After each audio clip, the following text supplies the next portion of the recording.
Halo, selamat datang kembali.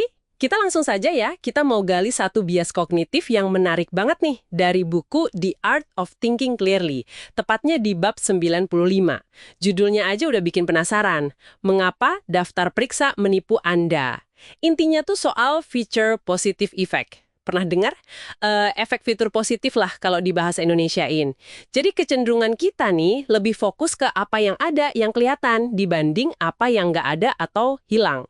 Nah, kita mau lihat gimana bias ini bikin alat bantu kayak daftar periksa yang harusnya ngebantu, malah bisa jadi jebakan. Oke, siap ya? Kita bongkar bareng. Siap. Dan ini konsepnya sebenarnya simpel tapi dampaknya itu loh luas banget. Otak kita ini mungkin ya dari evolusi dulu lebih terlatih buat deteksi sesuatu yang hadir, yang ada.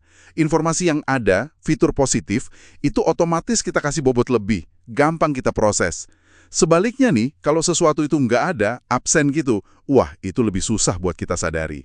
Mungkin karena dulu nenek moyang kita lebih penting fokus ke macan yang ada di depan mata daripada mikirin makanan yang nggak ada hari itu ya kan? Di buku ini dikasih contoh bagus banget. Misalnya, rasa sakit. Kalau lagi sakit, wah jelas banget rasanya. Kita fokus ke situ. Tapi pas kita sehat, pas nggak ada rasa sakit, kita jarang banget sadar atau malah bersyukur gitu. Kayak, ya udah, normal aja. Atau contoh lain, Simfoni ke-9 Beethoven. Kita kagum karena simfoni itu ada. Coba bayangin kalau Beethoven nggak pernah nulis itu, ya kita nggak bakal merasa kehilangan apa-apa kan? Jadi, kehadiran itu rasanya jauh lebih nyata buat kita. Ketiadaan, sering luput dari radar mental kita. Oke, ini jadi penting banget kalau kita sambungin ke alat bantu kayak daftar periksa ya. Kan alat ini dibuat biar nggak ada yang kelewat, biar lengkap semua. Tapi terus gimana ceritanya feature positive effect ini malah bisa bikin daftar periksa jadi menipu atau bikin kita lengah gitu? Nah, pertanyaan bagus. Karena daftar periksa itu kan, ya definisinya aja, daftar hal-hal yang harus ada atau harus dicek. Jadi fokus kita otomatis ke item-item yang udah ditulis di situ. Contohnya auditor, seperti di buku. Pakai daftar periksa, dia gampang banget nemulin kalau ada dokumen pajak yang belum lunas. Atau formulir A, B, C hilang. Kenapa? Ya, karena item-item itu ada di daftarnya. Jelas? Oke, terus yang bikin nipunya di mana? Nah, nipunya itu justru karena dia fokus banget sama item yang ada di daftar tadi. Dia jadi bisa aja, sangat mungkin malah, kelewat sama jenis penipuan finansial yang lebih canggih, yang lebih artistik lah. Kayak kasus Enron dulu, atau skema Ponzi-nya Madoff. Itu kan rumit banget. Loh, kenapa penipuan kayak gitu bisa lolos dari daftar periksa? Bukannya auditor itu teliti ya? Betul, auditor teliti. Tapi telitinya pada apa yang ada di daftar periksa standar. Penipuan model Enron itu kan melibatkan struktur keuangan yang aneh, yang disembunyiin gitu. Atau Madoff. Itu pola pengembalian investasinya nggak masuk akal kalau dilihat trennya. Hal-hal kayak pola aneh atau struktur mencurigakan ini kan nggak ada sebagai item di daftar periksa biasa yang isinya dokumen X ada, formulir Y lengkap. Fokus kehadiran item di daftar bikin kita buta sama ketiadaan kewajaran atau pola aneh yang nggak ada di daftar itu. Jadi, daftar periksa cuma seefektif item di dalamnya aja. Jadi kita cuma ngelihat apa yang secara eksplisit disuruh lihat ya. Selain di audit atau keuangan, ada contoh lain nggak di mana bias ini kelihatan banget dampaknya? Mungkin di cara kita ngomong sehari-hari. Oh, ada banget. Relevan sekali.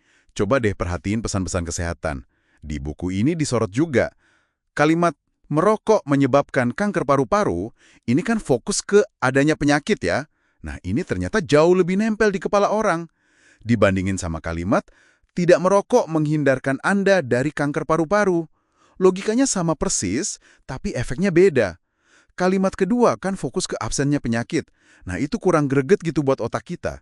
Kehadiran atau dampak positif dalam arti ada sesuatu ya, bukan berarti baik, itu lebih kuat gaungnya. Wah iya juga ya. Jadi apa nih artinya buat Anda semua yang lagi dengerin? Gimana biar kita lebih waspada sama efek fitur positif ini dalam keputusan sehari-hari? Wah, implikasinya luas banget nih. Bias ini bisa ngaruh ke cara Anda nilai hampir semua hal. Misalnya nih, lagi evaluasi proposal proyek. Mungkin Anda fokus banget sama keuntungan yang dijanjikan, fitur-fitur keren yang disebutin, tapi Anda jadi luput mempertimbangkan tidak adanya analisis risiko yang benar-benar dalam atau strategi mitigasi yang jelas kalau ada masalah. Atau pas rekrut orang, Mungkin Anda kagum sama daftar skill teknis yang panjang di CV. Itu kan yang tertulis. Tapi Anda abai sama tidak adanya bukti nyata soal kemampuan dia kerja sama tim atau mecahin masalah di lapangan. Itu kan nggak selalu ada di CV. Bahkan pas baca berita ya, kita fokus ke kejadian yang dilaporin, yang heboh.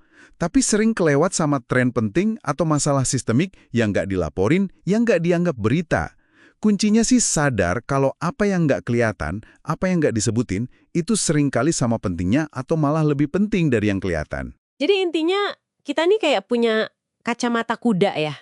Cuma ngelihat apa yang ada di depan, apa yang ada di daftar, dan cenderung albai sama ruang kosong atau apa yang nggak ada di situ. Ya, bisa dibilang gitu.